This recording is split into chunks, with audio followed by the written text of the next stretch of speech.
ध्यान से समझो, फोटो रेस्पिरेशन वर्सेस फोटोसिंथेसिस है क्या?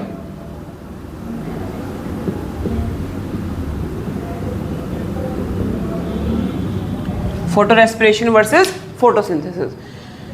इसने जो बनाया लाइट रिएक्शन के अंदर, लाइट रिएक्शन के अंदर क्या बनाया? ATP NADPH। उन NADPH और ATP का सही यूज बोले तो ग्लूकोज बनना चाहिए था, तब यूज होने चाहिए थे। बट यहाँ पे क्या करेगा, उन सब सारी एनर्जी को ये खींच लेगा, यूज करना स्टार्ट कर देगा और लास्ट में ग्लूकोज भी नहीं बनेगा। ठीक है, तो मतलब क्या है, माँ बाप ऐसे बच्चे को पाल रहे हैं जिसको खिलाई जा रहे हैं, लेकिन बाद में उस बच्चे ने कुछ नहीं करना। समझ आ रही है बात, है ना? ठीक है, पेरेंट्स ऐसे बच्चे को खिला रहे हैं जिसका फ्यूचर का ही नहीं पता, उसे पता ही नहीं क्या कर रहा हूँ मैं, तो वेस्टेज ही तो है, पाला पोसा फिर निकल गया नालायक। तो बेचारी फोटो रेस्पिरेशन रिएक्शन क्या करेगी, इसके काम को अंडन कर देगी। फोटोसिंथेसिस के दौरान जो लाइट रिएक्शन है हमारी, क्या है? लाइट रिएक्शन है, इसके अंदर बने ATP, क्या बने? ATP और NADPH। यदि ये सब कुछ सही जाता तो हमारी होती डार्क रिएक्शन। क्या होती? यानी कि लाइट इंडिपेंडेंट रिएक्शन, यानी कि बायोसिंथेटिक पाथवे भी इसको बोल दिया जाता है, बायोसिंथेटिक पाथवे। तो यहां पे बनना चाहिए था ग्लूकोज। ठीक है, बट ड्यूरिंग फोटो रेस्पिरेशन क्या होगा, ये सारे यूज हो जाएंगे और अल्टीमेटली ग्लूकोज नहीं बनेगा। ठीक है, तो लाइट रिएक्शन की जितनी भी मेहनत थी उसमें पानी फेर दिया फोटो रेस्पिरेशन ने। ऐसा हुआ क्यों? ऐसा हुआ उसी एंजाइम की वजह से जो कहीं ना कहीं काम का था हमारा।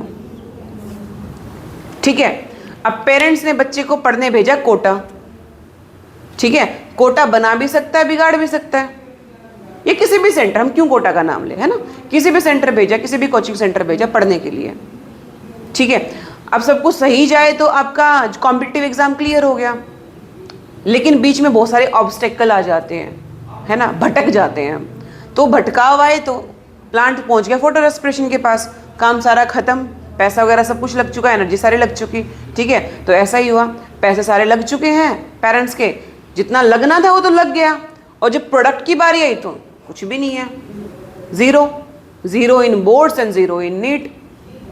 ठीक है, तो उसको प्रोडक्टिव बनाने के लिए तो काम करना पड़ेगा, लेकिन काम तो यहाँ भी हो रहा है, यहाँ भी चीज़ें यूज़ हो रही हैं, बट गलत वे में यूज़ हो रही हैं। ठीक है, अब ये रुबिस्को एंजाइम जो है ना, ये यदि फोटोसिंथेसिस कराना चाहे तो ये कार्बोक्सीलेज, इसका वर्ड कार्बोक्सीलेज, ऐसा एंजाइम जो कार्बोक्सीलेशन कराएगा। क्या कराएगा?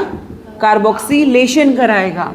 बट इसके पास एक और खतरनाक चीज है, इसको बोलेंगे ऑक्सीजनेज। ऑक्सीजनेज ये खतरनाक है।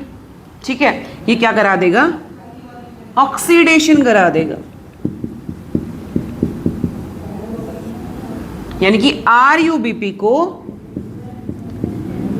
जोड़ना शुरू कर देगा ऑक्सीजन के साथ। ठीक है, अदरवाइज कार्बोक्सिलेशन में क्या होना था? RUBP को जुड़ना था कार्बन डाइऑक्साइड के साथ, और एट द एंड, इस प्रोसेस के बाद, मतलब एट द एंड प्लांट क्या रिलीज करता है? ऑक्सीजन। क्या रिलीज करता है? ऑक्सीजन। और यहां पे क्या होना शुरू हो जाएगा? क्या रिलीज होना शुरू हो जाएगा? Carbon dioxide. अब तुमने एक बात सुनी होगी भाई कि नाइट के टाइम या कुछ प्लांट्स ऐसे हैं जो कार्बन डाइऑक्साइड रिलीज करते हैं, वो इसीलिए जब प्लांट के अंदर ऑक्सीजन ज्यादा हो जाए तो रुबिस्को RUBP को जुड़वा देता है ऑक्सीजन के साथ, और वो रिलीज करना शुरू कर देता है कार्बन डाइऑक्साइड। डन?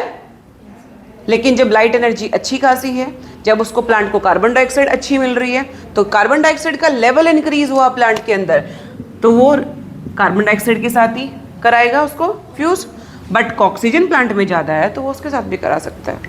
ठीक है, इसके अलावा भी बहुत सारे रीजंस हैं। टेम्परेचर, ठीक है, तो टेम्परेचर जब फ्लक्चुएट करता है तो रुबिस्को की एफिनिटी भी बदल जाती है कार्बन डाइऑक्साइड और ऑक्सीजन की तरफ। क्लियर? ठीक है जी, तो RUBP जुड़े ऑक्सीजन के साथ और प्रोडक्ट मिले हमें वहाँ पे CO2, ग्लूकोज जैसा कुछ नहीं है, तो वो है फोटो रेस्पिरेशन। अदरवाइज क्या है? फोटोसिंथेसिस। मतलब ये रात के टाइम भी होती है ना जब लाइट जब भी ऑक्सीजन ज़्यादा है CO2 से तब ये प्रोसेस होगा। अधिकतर ये नाइट के टाइम हो रहा है और बहुत सारे रीज़न हो सकते हैं इसके।